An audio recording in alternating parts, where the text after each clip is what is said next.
Visible है? Screen visible? Yes, sir. Yes, yes, sir. Okay. In last class, we have discussed conditional statements. We have seen if, then we have seen if else, then we have seen if else, nesting, and ladders. Na? Today we'll start with one question, then we'll move to switch. Na? Then we'll see the questions the same way we have seen in operators. Okay, now tell me the output of this program. Take time. I don't want fast answer, I want right answer.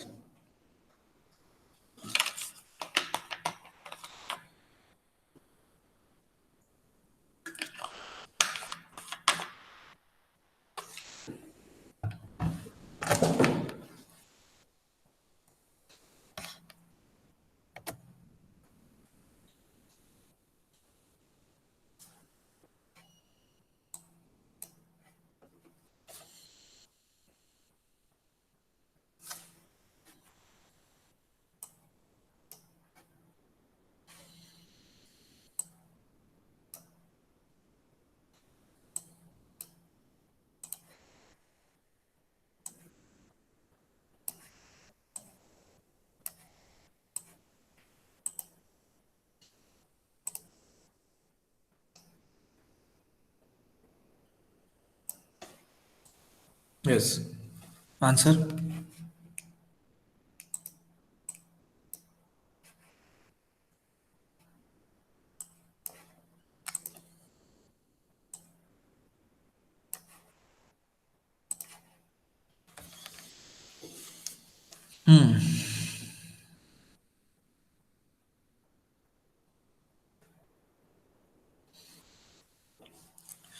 पूछा कैसे आया William gets?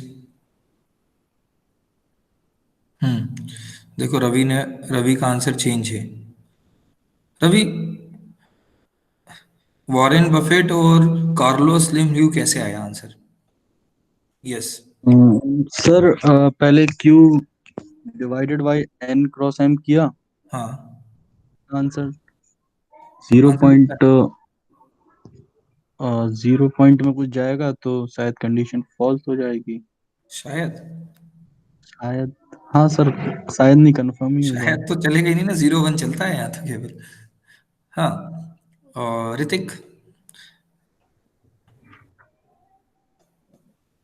Explain करो। So may I tell? Yes, who is there? Pooja? Pooja, yes, sir. Yes Pooja, yes.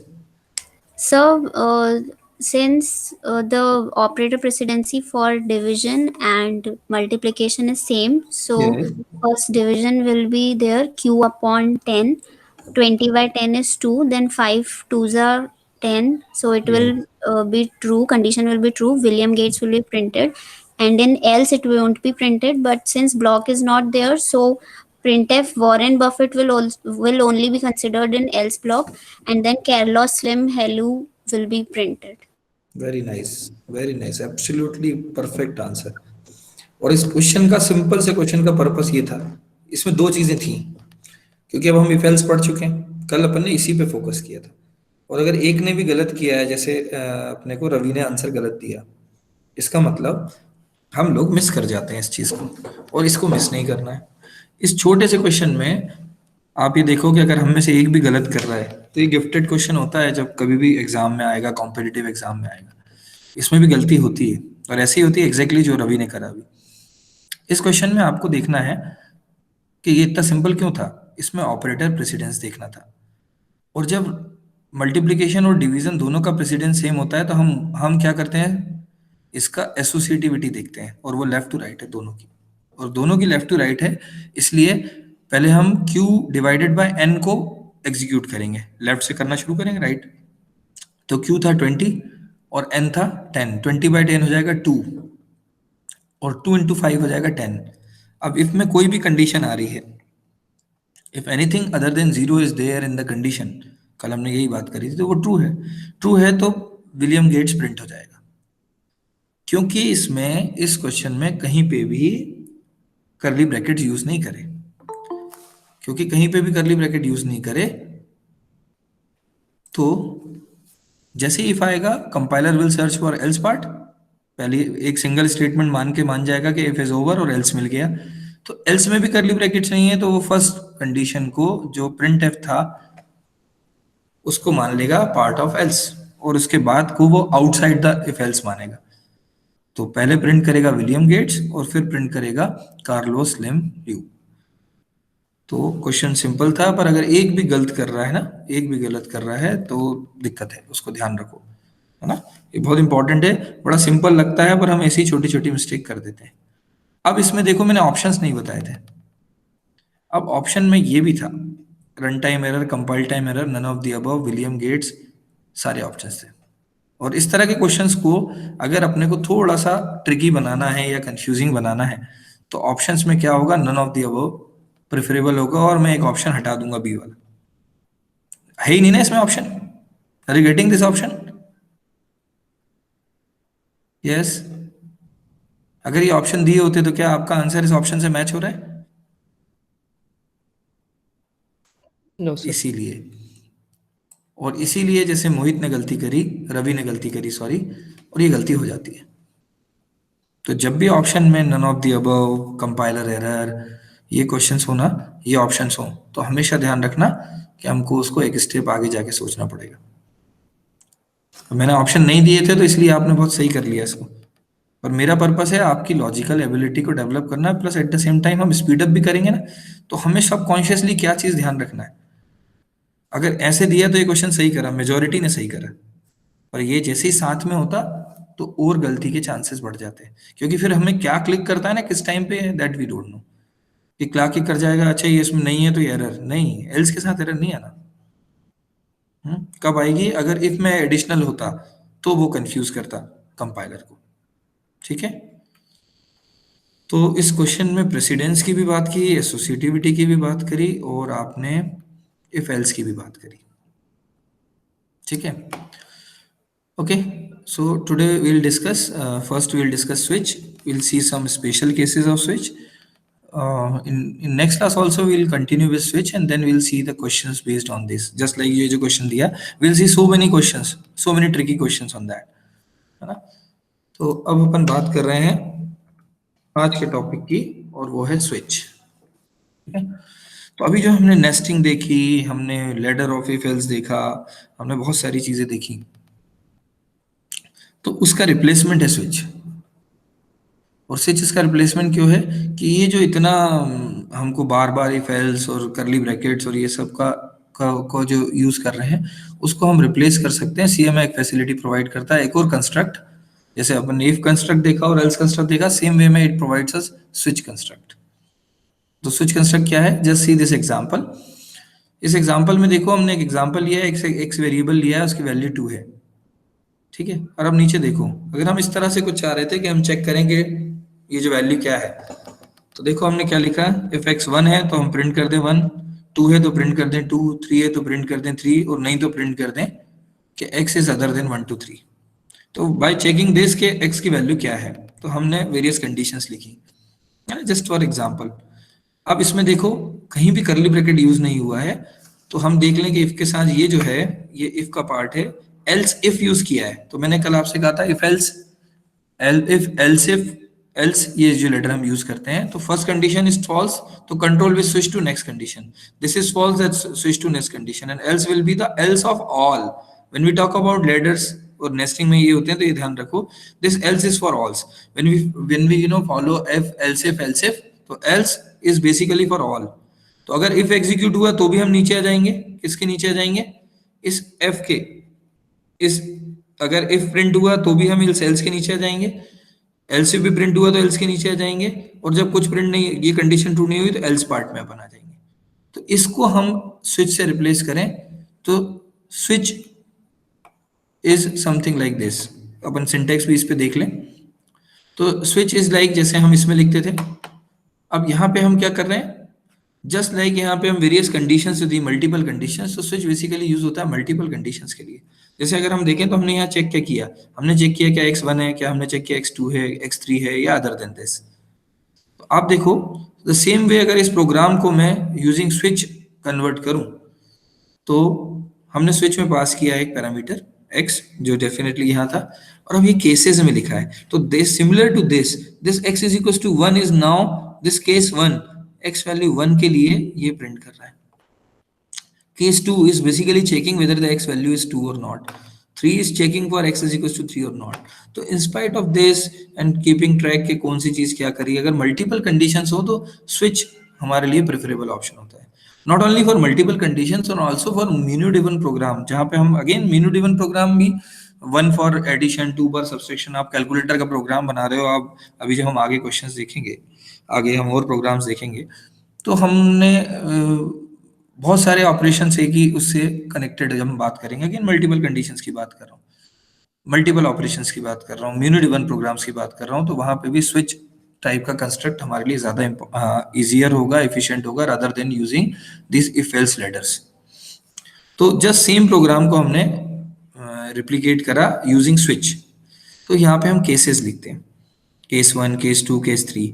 अब हमको actually जो पढ़ना था, ये तो मैं जस्ट एक सिंटेक्स के साथ बात कर लेता, हमें बहुत सारे केसेस पढ़ने हैं स्विच के साथ जो ये बताएं कि क्या हम स्विच में यूज कर पाएंगे, क्या नहीं कर पाएंगे और कैसे कर पाएंगे, और स्विच के ये जो सिंटेक्स है या स्ट्रक्चर है इसमें क्या चीजें इंपॉर्टेंट है जो हमें ध्यान रखनी है।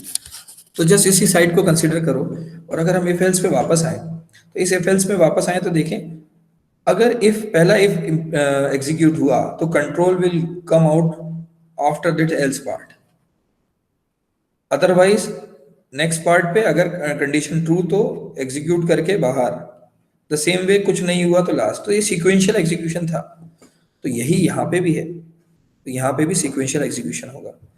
पर यहाँ पे जैसे वो बाहर आ जाता था ना, ये ब्रेक स्टेटमेंट इसीलिए लिखा है ताकि मैं इससे बाहर आ जाऊं। केस 1, केस 2, केस 3, हर केस के बाद ब्रेक लिखा है जो ऑप्शनल है, that is not compulsory.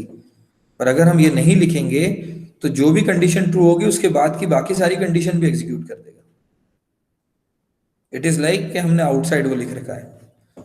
Second thing, ये default is similar to else part.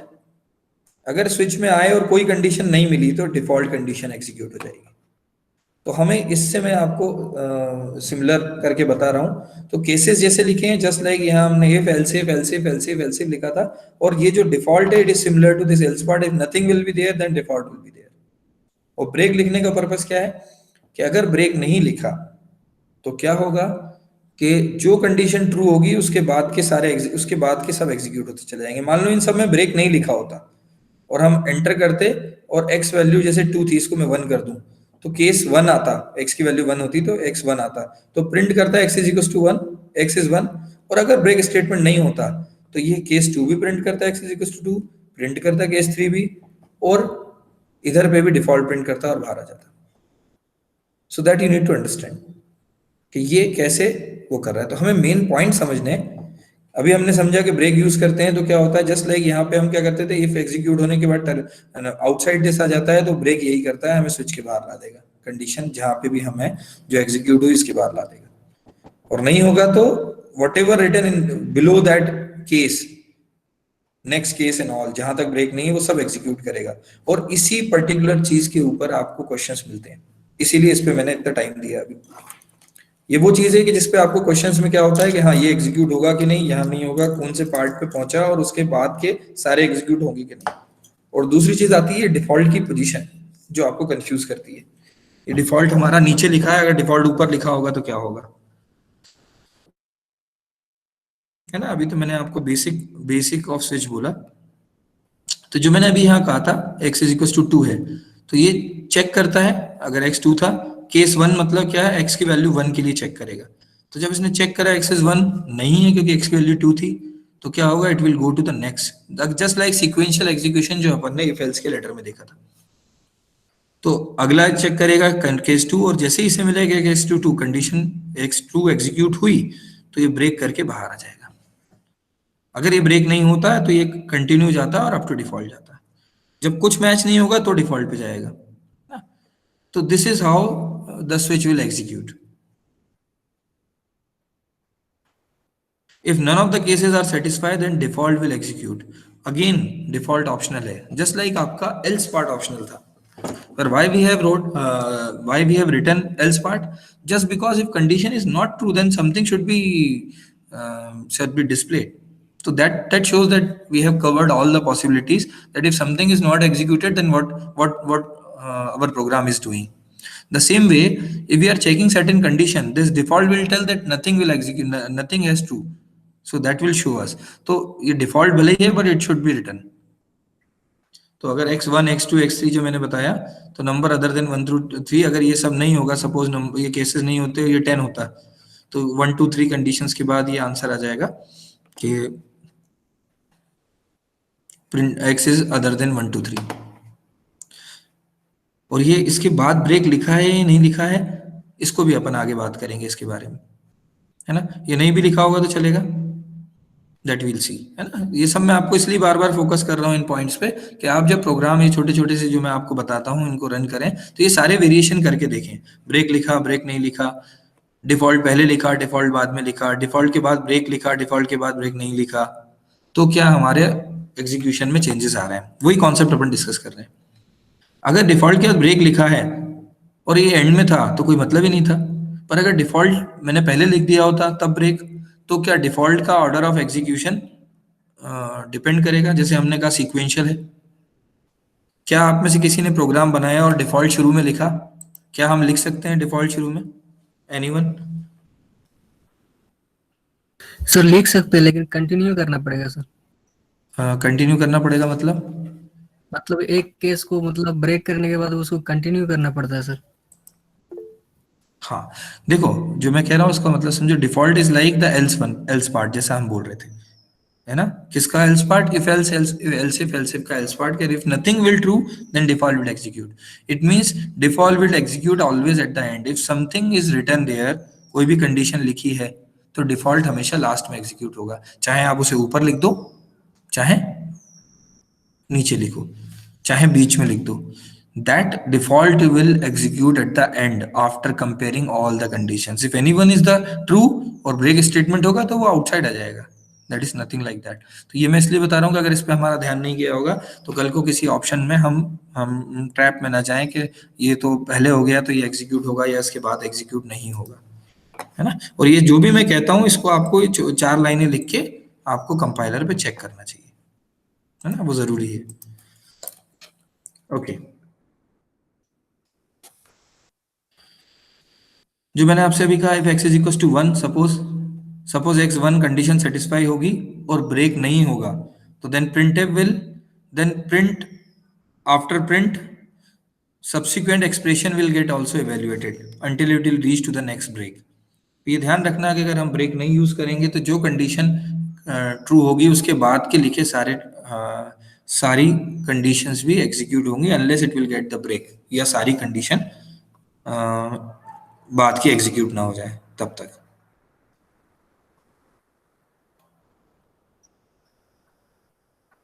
अब कुछ इंपॉर्टेंट पॉइंट्स जो हम ध्यान रखें जब भी हम स्विच यूज करने की बात करते हैं. तो सबसे पहला पॉइंट जो है, we are not allowed to add duplicate cases, है ना. इसका मतलब अगर मैंने integer x is equal to 1 लिया है और स्विच में x पास कर रहा हूं, तो we can not write duplicacy of cases like case 1 and case 1. So first thing is you are not allowed to add duplicate cases. It's not like that case 1 is written twice. In that case it will give error. And what will be that error? Duplicate case value. You will get this kind of error. Okay, so number 1 point is we can't add duplicate cases, है ना. Simple सी बात है. अब second thing, sometimes you get an expression, है ना. तो क्या हम एक्सप्रेशन लिख सकते हैं स्विच के अंदर? यस. आपने कभी यूज करे एक्सप्रेशन स्विच के अंदर? सर किए हैं सर. करे हैं? सर ज्यादा कॉम्प्लेक्स होता है तो नहीं होता सर. ज्यादा कॉम्प्लेक्स होता है तो नहीं होता, मतलब उस कॉम्प्लेक्सिटी का क्या मतलब है सिंटू? सर ज्यादा मतलब इसका मतलब प्रोग्रामिंग में ज्यादा अगर कॉम्प्लेक्स टाइप का मतलब एक्सप्रेशन दे देते हैं तो पूरा एग्जीक्यूट नहीं होता है. इसको कोई और रेक्टिफाई करेगा या मॉडिफाई करेगा जो सिंटू ने स्टेटमेंट दिया? Yes yes Ashwini.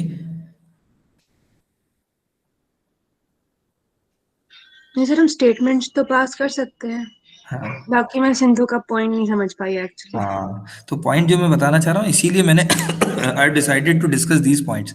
सिंटू, हम ये थोड़ी कह सकते हैं कॉम्प्लेक्स है या नहीं है, हमें क्लियर होना चाहिए कि क्या लिखा होगा तो वो क्योंकि मैं बताऊं किस क्वेश्चन के लिए बात कर रहा हूँ।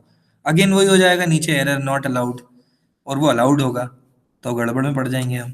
तो we should be very clear about कि what we can pass, what we can not, है ना। इसीलिए मैंने इसे रूल की फॉर्म में आपको लेके आया, नहीं तो स्विच तो बता दिया मैंने, इफ एल्स अपन पढ़ चुके थे, है ना। बहुत छोटे छोटे से कोड, बहुत छोटे छोटे से क्वेश्चन आते हैं जहां हमको कई बार लगता है ये एरर है और हम कॉन्सेप्ट नहीं समझ पाते उसका, है ना।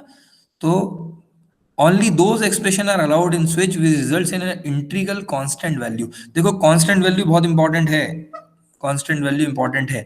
अगर कांस्टेंट वैल्यू की बात हो रही है इसका मतलब वेरिएबल पास नहीं होगा, या बिल्कुल कांस्टेंट वैल्यू है तो ठीक है। कल को आप एक्स वाई जेड पास करोगे तो क्या कर पाओगे कि नहीं, इसलिए इस स्टेटमेंट का मतलब है। तो हमारा स्टेटमेंट क्या है, only those expression are allowed in switch that results in integral constant value. अब अगर देखो जो मैंने स्टेटमेंट दिया उसके हिसाब से आप देखो कि अगर अपन उसके हिसाब से देख रहे हैं तो a इज इक्वल टू 1 है, b इज इक्वल टू 2 है, c इज इक्वल टू 3 है, ये सारी वेरी कांस्टेंट है। और स्विच में हमने पास क्या किया, a प्लस बी इंटू सी। क्या वैल्यू होगी इसकी, a प्लस बी इंटू सी की वैल्यू क्या होगी, यस इसका आंसर क्या होगा, हाँ जी 7 होगा ना, क्या सर, है, हम स्विच में एक्सप्रेशन पास कर सकते हैं क्या? यही तो मैं पूछ रहा हूँ आपसे और मैं कह रहा हूँ कर सकते हैं। That is what I am asking कि आपने यूज किया है तो आपने कहा हाँ, हमने यूज किया है। नहीं सर, ऐसे एक्सप्रेशन तो कभी पास नहीं किया, भले हम इनकी वैल्यू किसी चीज में पुट करके फिर उसे पास कर दें Yes. तो हो। That is why I am telling you these are the important facts, important points about switch. आपने नहीं किया है तो आज इसे करना है, इसलिए छोटे छोटे से कोड देता हूँ मैं, बहुत छोटे छोटे से कोड सामने रखता हूँ इसीलिए, and I am telling you that you can do it. तो जस्ट ट्राई इट, पर इसके लिए याद क्या रखो जो मैंने ऊपर बोली बात, only those expression are allowed in switch which results in an integral constant value. So integer constant value के साथ अगर पास करोगे तो आप पास कर सकते हो, और normally we can't do this. हम तो नॉर्मली बहुत फिक्स केसेस होते हैं और अलाउ करते हैं। It means we can add computation also, कि क्या कंडीशन आएगी हमें पहले से नहीं पता है तो वो वैल्यू आ रही है, so that value is allowed है, it is something like that. So what will be the output of this, if I am telling you that this is allowed, so then what will be the output of this, and it is allowed, है ना। It's not like that ये allowed है case. तो allowed है तो कब allowed है, जब that expression results in an integral constant value. तो अगर देखो इस a प्लस बी इंटू सी का रिजल्ट क्या आएगा, 7 आएगा ना इसका रिजल्ट, यस इसका सर। रिजल्ट 7 आएगा। तो एग्जीक्यूट क्या होगा, केस 1 तो एग्जीक्यूट नहीं होगा, केस 2 भी एग्जीक्यूट नहीं होगा, डिफॉल्ट एग्जीक्यूट होगा। तो इसका आंसर क्या आएगा, इसका आंसर आएगा डिफॉल्ट, इसका आंसर क्या आएगा डिफॉल्ट। पर अब जो सिंटू कह रहे थे ना उसको मैं थोड़ा सा सही करता हूं। This is not allowed, why this is not allowed, because a plus b into c now results in some floating point values. This is not results in integral constant values. So we'll have some floating point values. So definitely floating point values are not allowed in switch. If it is results in some integer values, integral constant values, then it is allowed. तो इसको हमेशा याद रखना, this is not allowed। और अगर हम ऐसा करेंगे तो we'll get error message in function main, error switch quantity not an integer, तो ये एरर मैसेज आ जाएगा। तो अगर इसे जनरल वे में बोलें जो सिंटू कह रहे थे कि कॉम्प्लेक्स और वो, तो फ्लोटिंग पॉइंट वैल्यू तो केसेस में पास ही नहीं कर पाएंगे, जो केस 1 केस 2 केस 3 की बात कर रहा हूँ। हाँ, पर whatever the expression which results in some integral constant value that can be allowed, that is allowed in the switch. तो ये जो पहला पार्ट था लेफ्ट साइड अलाउड है और जिस right side is not allowed. तो एक्सप्रेशन अलाउड है अगर उनका इवैल्यूएशन कैसा आ रहा है, इंटीग्रल कांस्टेंट वैल्यू आ रही है, तो वो अलाउड है। और नॉर्मली हम ऐसा यूज नहीं करते, that is what the point कि मैंने आपको, मुझे मालूम है हम नॉर्मली हम बहुत फिक्स वो या मेनू ड्रिवन प्रोग्राम में स्विच यूज करते हैं। Now next is float value is not allowed as a constant value in the case label, only integer constant expression are allowed in case label। just पिछला जो हमने कहा था, यहां देखो not allowed क्या, this is something 3.14 था, और स्विच में अगर हम बोलें केस 3.14 1.51, तो यही जस्ट पिछला हमने कहा था। इस ये this results in some floating point value, this is not allowed, तो वो केसेस में भी नॉट अलाउड है, वैल्यू एक्सप्रेशन में भी नहीं है और केसेस में भी नहीं है। तो हियर यू कैन सी कि यहाँ पे 3.14 1.1 दिस इज नॉट अलाउड। अगर हम ऐसा करेंगे तो will get error, case levels does not reduce to an integer constant, you will get this error, case level does not reduce to integer constant, so this error you will get, so when you use this, but this is allowed, expressions are allowed like this। देखो अगर x 23 था तो इस expression का result क्या आएगा, 4 into 5 20 plus 3। देखो बहुत छोटी छोटी सी बातें हैं, यहाँ भी ऑपरेटर प्रेसिडेंस और एसोसिएटिविटी की बात हो गई, तभी हमको पता है कि 3 + 4 into 5 का आंसर 23 होगा, है ना, हाईएस्ट प्रेसिडेंस दिस, तो 4 5 plus into 5 20 plus 3। तो ये देखो अगर ये 23 था और मैं कह रहा हूँ इसका आंसर आएगा चॉइस 2, तो तभी आएगा जब ये 23 इवेल्युएट करके ये कंसीडर हुआ। तो हमने क्या कहा था पिछले में भी, देखो विच results in integral constant value, तो चाहे ये एक्सप्रेशन में थी चाहे आपके केसेस में थी, बोथ आर अलाउड। तो अब कभी ऐसा देखने को मिले तो उसे एरर मत कहना, क्योंकि ऐसे क्वेश्चन में एक ऑप्शन एरर जरूर होगा, ऐसे क्वेश्चन में एक ऑप्शन एरर जरूर होगा ना, नॉर्मली हम इसको ऐसा एक्सप्लोर नहीं करते। So this was the third case, ठीक है। Next, variable expressions are not allowed in case of labels, although macros are allowed, है ना। कैसे, यहां देखो अंतर, हमने A1 2 3 यहाँ एक्सप्रेशन में पास किया था, पर केसेस में हम ABC पास नहीं करेंगे, है ना, ये मैं कह रहा हूं। तो फिर समझो इसको जो मैंने बोला, variable expression are not allowed in case labels, expression यहाँ अलाउड है स्विच में, पर केस लेबल, ये जो लेबल है ना इसमें अलाउड नहीं है।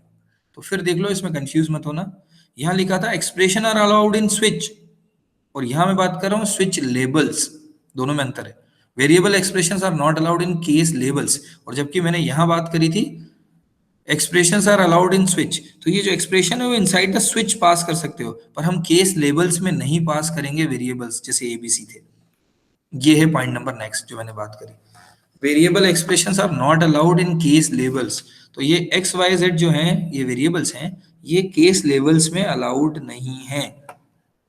If will use this, if will use them, तो अपने को एरर क्या मिलेगी, case label does not reduce to integer constant, case label does not reduce to integer constant. तो लेबल में हम वेरिएबल यूज नहीं कर पाएंगे। एक्सप्रेशन जो कांस्टेंट वैल्यू इवैल्यूएट कर रहा है देखो यहाँ पे, वो हम कर पाएंगे, ये एक्सप्रेशन है या वेरिएबल नहीं है, तो वो कांस्टेंट वैल्यू इवैल्यूएट कर रहा है, इसलिए ये कर पाएंगे। अच्छा, हमने कहा मैक्रोज आर अलाउड, ये बहुत इंपॉर्टेंट बात है। तो अब इससे हम कंफ्यूज ना हो, अगर ये हमने मैक्रो डिफाइन करा था और सम कांस्टेंट टाइप से, तो मैक्रो की तो वैल्यू कांस्टेंट रहेगी ना। तो जैसे अगर यहाँ देखो डिफाइन y = 2 और z = 23 करा, तो ये अलाउड है, उस केस में हम y और z यूज कर सकते हैं। तो ये दोनों में डिफरेंस ध्यान रखना, ये नॉर्मल वेरिएबल थे पर मैक्रो नहीं थे, तो ये डिफाइन के साथ अगर लिखे हैं, if they are they are with define, मतलब हमने मैक्रो डिफाइन करा है, तो in that case it will be allowed.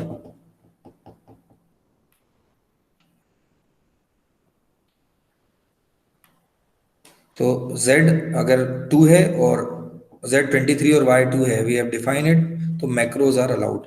तो इस केस में देखो x = 2 दिया है, स्विच x, और उसमें देखो y 2 था, इसलिए प्रिंट हुआ नंबर इज 2, तो दिस कैन बी डन। तो variable expression are not allowed in case labels, although macros are allowed. तो ये भी ध्यान रखना, ये भी बहुत छोटी सी इसके साथ एक बात है। नाउ जो मैंने अभी थोड़ी देर पहले कही थी बात, default can be placed anywhere inside the switch, it will still get evaluated if no match is found. So there is no matter the order of default हम कहीं भी लिख दें, है ना, तो डिफॉल्ट हम कहीं भी लिख दें वो एग्जीक्यूट तो लास्ट में ही होगा, तब होगा जब कोई मैच और नहीं मिलेगा, इट विल एग्जीक्यूटेड देन। तो अगर मैंने डिफॉल्ट के बाद ब्रेक नहीं लिखा तो क्या होगा, क्या बाकी एग्जीक्यूट होंगे? यस तो नहीं होंगे। इसीलिए मैंने कहा था कि डिफॉल्ट के बाद ब्रेक है नहीं है, इससे क्या फर्क पड़ना है नहीं पड़ना है, इसको देख लेना।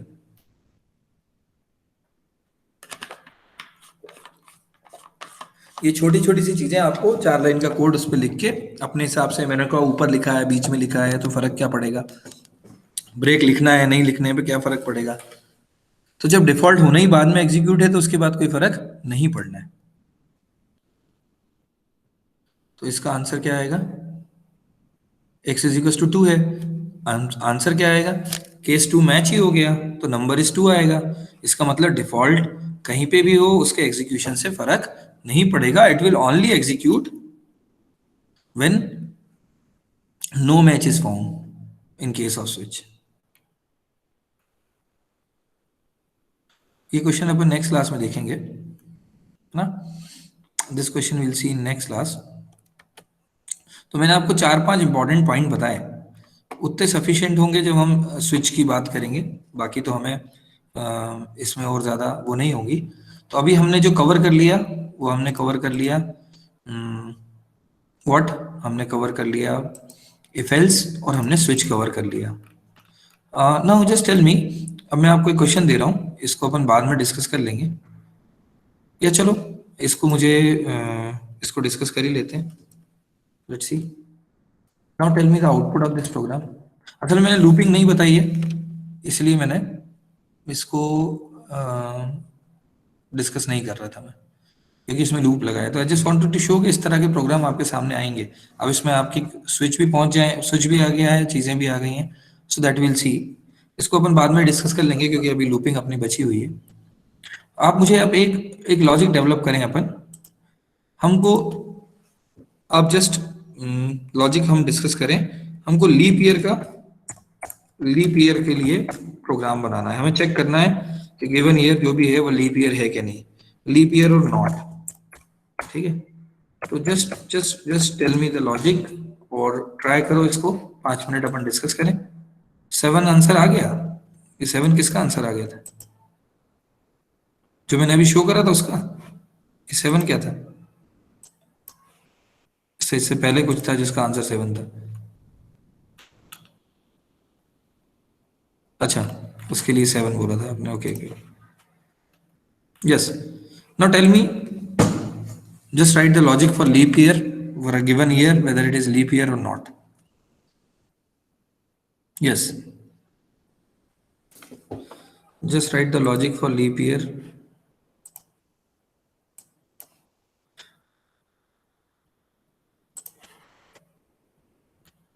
Just think about that. You can use if else, you can use switch, you have both the choices, you can use both.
If the year का divisible by 4 and leaves the remainder as 0, then it will be a leap year.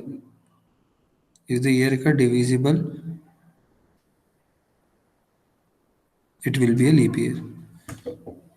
Okay.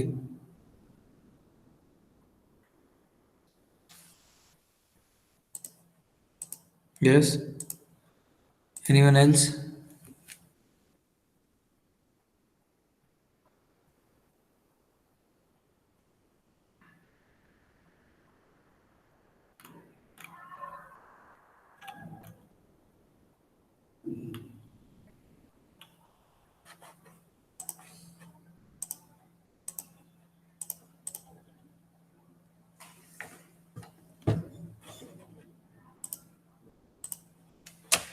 Yes. Ritik has given the logic. Just like 2020 was leap year. Yes. 2020 was leap year or not?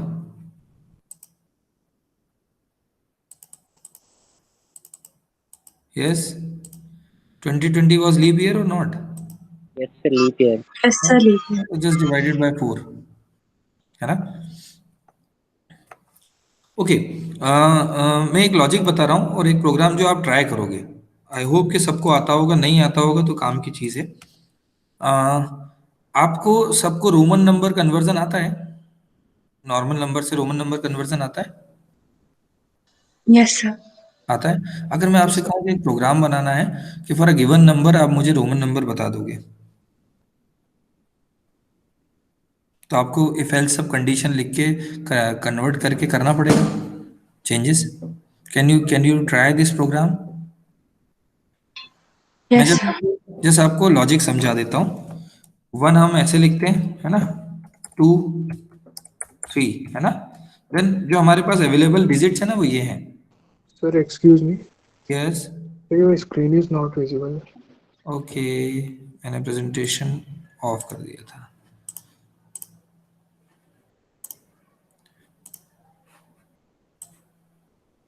Now it is visible. Yes, sir. तो जो हमारे पास digits है ना, कोई भी number system की बात करते हैं हम, तो हमको उसमें सिंबल्स और वो देखने होते हैं, है ना? तो हमारे पास जो सिंबल्स है ना, वो क्या है? This one that we can repeat 3 times, something like that, है ना? 10 और एल होता है 50 के लिए, है ना? Then C for 100 and D for 500. ठीक है? Up to 500 I am talking about. ठीक है? Up to 500 we are talking about. Now my point is 40 को कैसे रिप्रेजेंट करते हो आप रोमन नंबर में?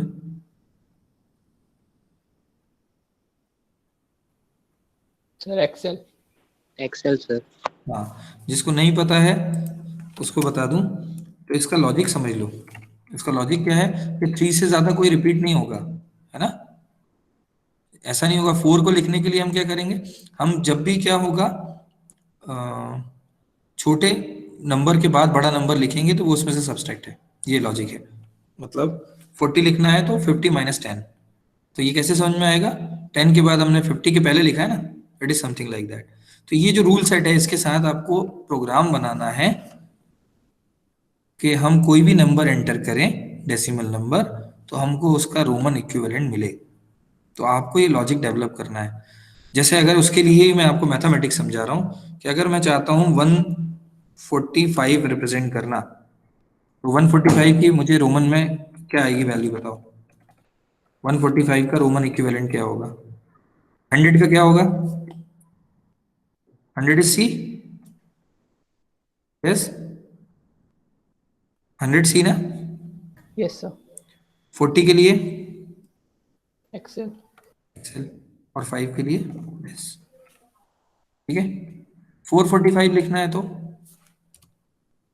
445 देख लें. 445 लिखना है तो 500 तो मुझे पता है, 400 नहीं पता. तो डी होता, ये हो गया 100 माइनस हो गया, सी डी हो गया 400 और 45 तो हमने देख ही लिया था. अब आपको 1 से 500 के बीच मैं कोई भी नंबर एंटर करूं तो मुझे उसका रोमन इक्विवेलेंट चाहिए। तो मैंने आपको मैथमेटिक्स बताई कि अगर 40 लिखना है तो मैंने बता दिया, हाँ 31 तक हमें पता है, थ्री थ्री हो जाएंगे, 51 हमें पता है, 61 हमें पता है। अब हमने 100, मैंने 400 वाली फिगर भी बता दी, अप टू 90 आपको, अगर आपको 90 में रिप्रेजेंट करना है तो in that case what you will do, 91 लिखना है तो जो जिसके नियर है हम वही लॉजिक चलेंगे। हाँ, तो 100 हो जाता C, C will be 100, before C what will take 10, ये 90 हो गया और ये हो गया 91।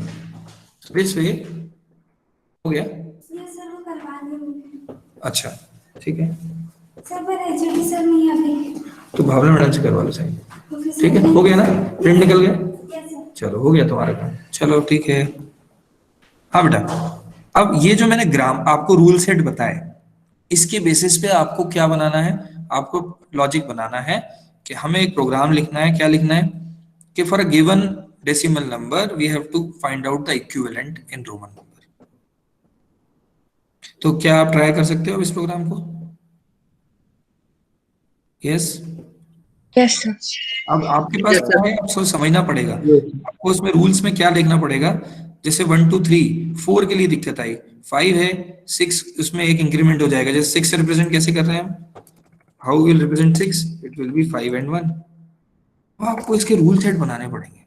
रूल सेट कैसे बनाओगे कि 3 से ज्यादा आया तो ये 10 से कम, तो 3 टाइम्स से ज्यादा 10 के मल्टीपल में है तो डिवाइड डिवाइड करके चेक करना पड़ेगा, अदरवाइज ये कैसे आएगा। तो इट लुक सिंपल, पर अगर मेरे से कहा जाए, अच्छा और ये जो भी मैं छोटे आपसे प्रोग्राम्स अभी डिस्कस करूंगा ना, मैंने अभी पिछले 2 प्लेसमेंट से भी कुछ क्वेश्चंस उठाए हैं।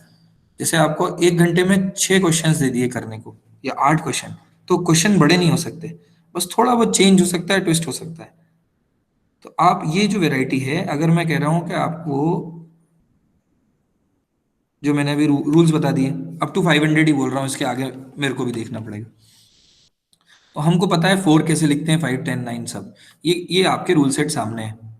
Now you have to write a program to find out the Roman equivalent of any decimal number. इसलिए डेसिमल कहा ताकि और कंफ्यूजन ना हो। सेम वे में क्वेश्चंस आ सकते हैं आपको कि डेसिमल का बाइनरी, तो वो लॉजिक हमको कन्वर्ट करना आना चाहिए। तो ये हमने एक वैरायटी कवर कर रहा हूँ जो इन सबसे थोड़ा एक स्टेप आगे है। तो वो डेसिमल, हेक्साडेसिमल, बाइनरी, ऑक्टेल, ये सब आ गए उसमें। तो आपको क्या करना है, आपको समझना है डिजिट्स क्या है, सिंबल्स क्या रिप्रेजेंटेशन है, और उनका इक्विवेलेंसी क्या है। उसके हिसाब से हमको क्या करना है, हमें हमारे लॉजिक को डेवलप करना है। तो ये आपके लिए एक असाइनमेंट सॉर्ट ऑफ है, इस पे सोचना, इसका लॉजिक ड्रॉ करना, ये अपन नेक्स्ट क्लास में इस पे डिस्कशन करेंगे। ठीक है, सो ये आपके लिए असाइनमेंट सॉर्ट ऑफ है, ये आपको सोचना है क्योंकि ऑप्शनल है। Again I will give you the logic, first you should try. और अब एक इस तरह की कुछ मुझे प्रॉब्लम देना है, आप में से 2 4 लोग भी करेंगे तो वो बहुत अच्छा हो जाएगा, क्योंकि ऑप्शनल है। I will not force anybody, पर उन लोगों के लिए ऑटोमेटिकली हो जाता है जो चैलेंज की तरह लेते हैं प्रॉब्लम। तो अब इसके बारे में सोचो, ये ऐसी नहीं होंगी कि डायरेक्ट आपको मिल जाए, और I think you should not try to search the solution for that, scratch से डेवलप करो। इसलिए मैंने आपको सामने रूल्स में वो लिख दिया और आपको लॉजिक बता दिया। तो वो लॉजिक, अगर मैं कह रहा हूं मुझे 41 लिखना है, तो 41 50 के लिए सिंबल है, 30 के लिए यहाँ तक है, तो मुझे ये समझना पड़ेगा ये कौन से केसेस में कैसे आ रहा है। So how to write those condition, that you need to think, so that for any number you will get that equivalent representation. कोई मुझे बताएगा, जैसे अगर मैं 41 रिप्रेजेंट कर रहा हूं तो मैं 3x और 1 लिख सकता था, 41 4x और 1 लिख सकता था। यही मुझे कंडीशन में रिस्ट्रिक्ट करना होगा कि x can not be exceed to 3, something like that. Up to 5 है तो क्या होगा, ऐसे कैसे कैसे कैसे हम कंडीशन लिखेंगे इसमें? एनीवन? यस?